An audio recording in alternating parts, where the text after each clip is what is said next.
morning! Ayan guys, good morning po sa inyong lahat guys and welcome back to my channel. Ako nga pala si Gloria Alcoriza Sincoñigue and welcome to my channel, Glory's Vlog. So for today's video guys, for today's my vlog, ay nagawa ako ng panalig ng buhok guys dahil marami po akong mga telang natira yung mga nakaraang araw na gumawa ko ng mga kortina ng lababo and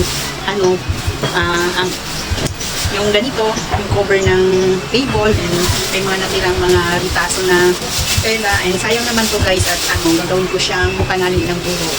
So ano ba tawag ko yung branches ba yun guys, yung para siyang bilog yan. So marami akong natirang dito at yun na-assorted lang yung aking gagawin at ayun, magsusukat na ako guys. So yan guys, meron akong ito, ano ba tawag dito, ruler na mahaba. So ang ano nito is parang sa lang din yung sa medida ng mga damit, ganun. Tapos may mga sinulit po dito. Yan. Maraming sinulit guys, oh. May gunting, yan. Samot-saring kulay na sinulit. Meron na rin ako mga needle, ayan, meron pa dun sa baba. And nag-try akong kahapon gumawa, yan. Yung ganito yung sinasabi ko guys na branches, yan. Panali ng buhok. Kaya nga lang, ito, try lang din ito guys, try lang to. Kaya nga lang gagawa pa ako ng panibagong, ng ganito, panibagong tali. So, ayun guys, meron akong mga garter dito. Ayan, may mga garter. Ayan. So, mag-start na tayo guys. Magbukit ako ng mga tela. So, ayan guys, mag-ano ko dito ng mga telang, tira-tira ng mga nakaraang, pagawa.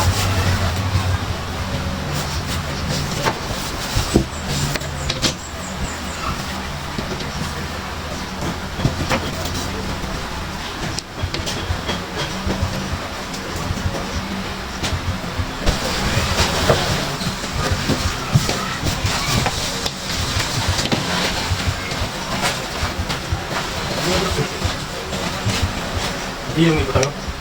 O, diyan lang. Hindi yung matabawa yung cellphone.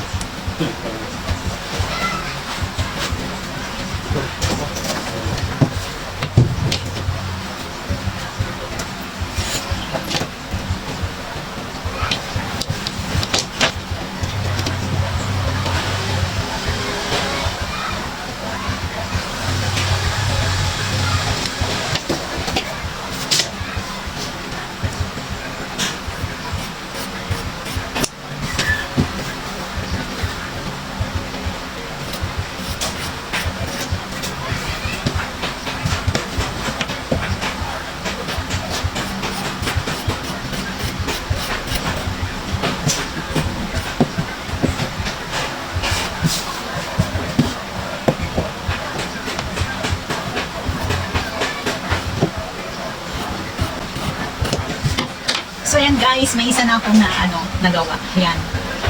So try muna natin itong isa gagawin.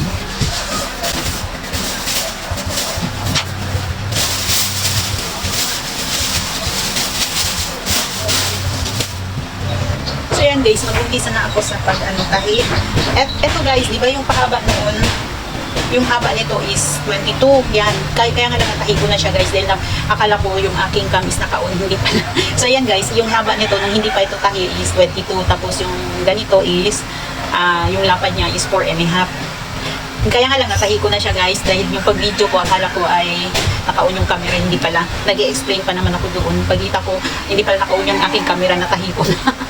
So yan guys, natahi ko na siya guys. Yan, itupin nyo lang ng ganyan. Yan. Tapos tatahiin. So natahi na yan guys, yan. Ngayon, igaganito na natin guys yung tupi niyan, wait. So yan, yung tupi niyan guys sa gitna. Yan. Tapos, i-fold lang natin ng ganito. At ganyan. Yan guys Yan, na-fold ko lang siya ng ganun. Tapos ito, umpisahan ko na siyang tahiin. Yan. Yan, ganun. Bali ganun yung itsura niya guys.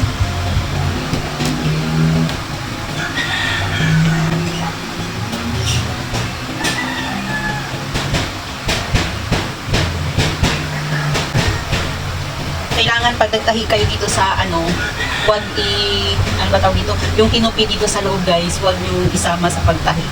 Ganun, dapat. Tignan nyo, may allowance yan. Hindi yan nakasama yung nakakupi.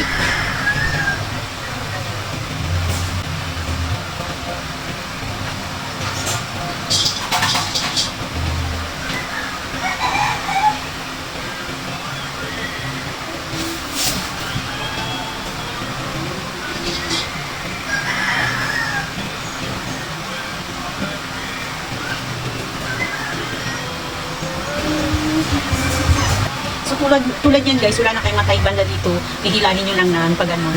Yun dito, hilahin nyo na lang para may matahi na naman kayo. Ayan.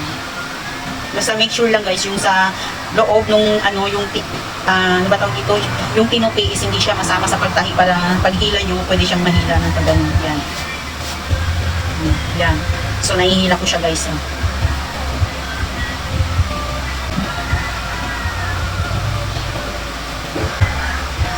So, tulad yan, wala na naman, hilahin na naman yan guys, pag ganun. Para may matahi ako. So, ayan.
So yan guys, malapit na tayo sa may bandang dulo.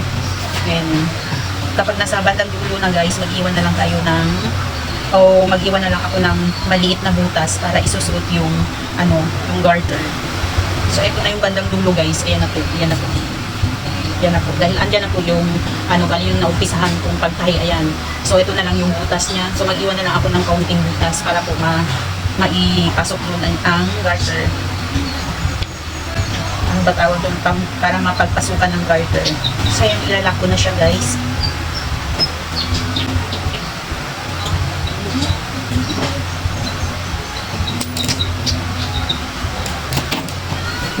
So ito na yung dulo. Iilahin na natin.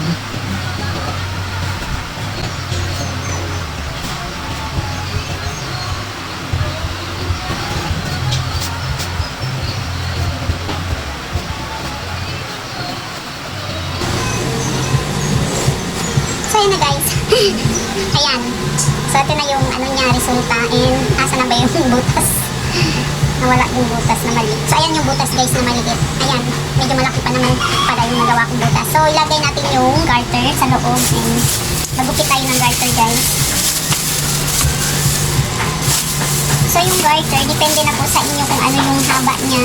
So may na ako dito, yung haba ba to?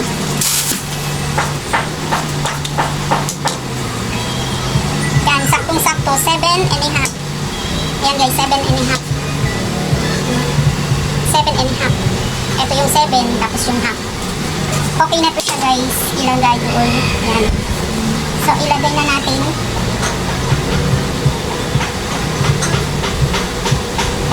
Nasaan na ba yung butas? Nawawala na naman.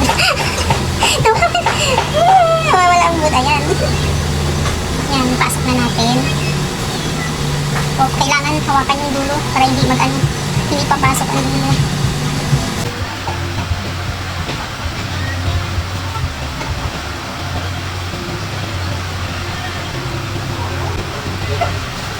So yun guys. Tatahiin na natin. Pwede rin hindi tahiin, pwede rin iganito na lang. Kaya nga lang medyo iksi yung aking yung aking garter, tatahiin ko na lang siya.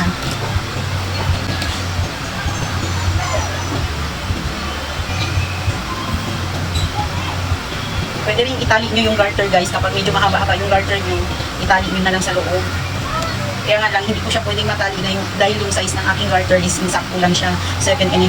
So, pag 8 po siya, 8 or mahigit na 8.5 inches, pwede nyo na lang siyang itali. Yan, bulul-bulul na ako.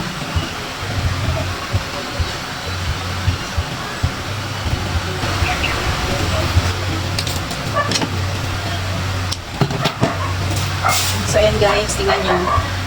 Pwede rin nyo itong itali na lang pag medyo mahaba yung garter. Ayan. So, ayan na. Ngayon, yung butas na ito dito, ating tatahiin.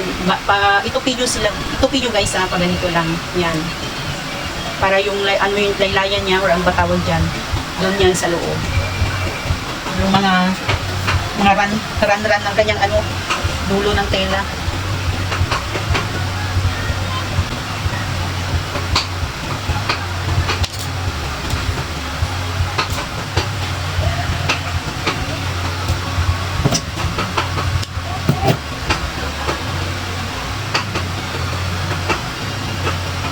Ano kaya ginagawa ni Ruby? Nasa kusina siya nagpupukpuk.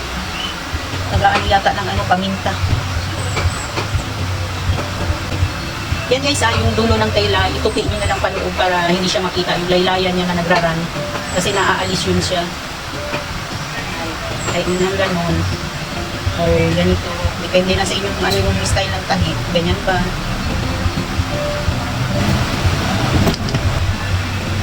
Isa pa nga, ilalak pa natin ang isa para hindi matastas.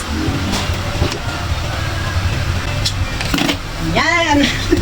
So, ayan na guys. Ayan, may nagawa na akong crunchy. Ayan, wait. So, ayan guys. Oo, may nagawa na akong crunchy. Isa, yan. So, yan. Hindi halata yung aking tinahi sa gilid kahit na medyo malaking butas na iniwan ko. Dahil yung sinulid ay kakulay nito. So, dapat guys, pag gumawa kayo ng ganito, dapat yung sinulid is kakulay din ito. Para pagtahi nyo, maganda siya. So, ngayon guys, bibili ako ng tela, yung tela ng satin. Satin ang niya, ang tela. Gagawa ko ng ganito guys at ibibenta ko ng tag 10 pesos. So, ayan guys, try natin suotin guys ha. So, ayan, isusuot ko guys. Kaliligo ko lang yun sa tayo matulog.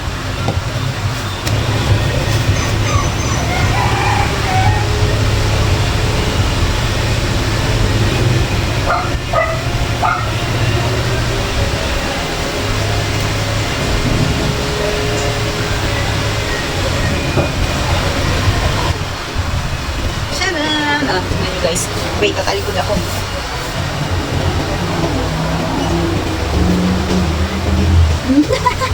Ayan guys. Ayan, panalo na ako. Ayan.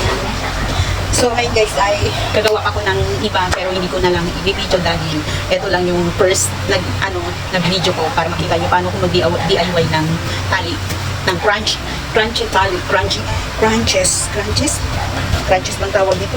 So, ayan guys. So, yun lang po guys and thanks for watching. Bye-bye!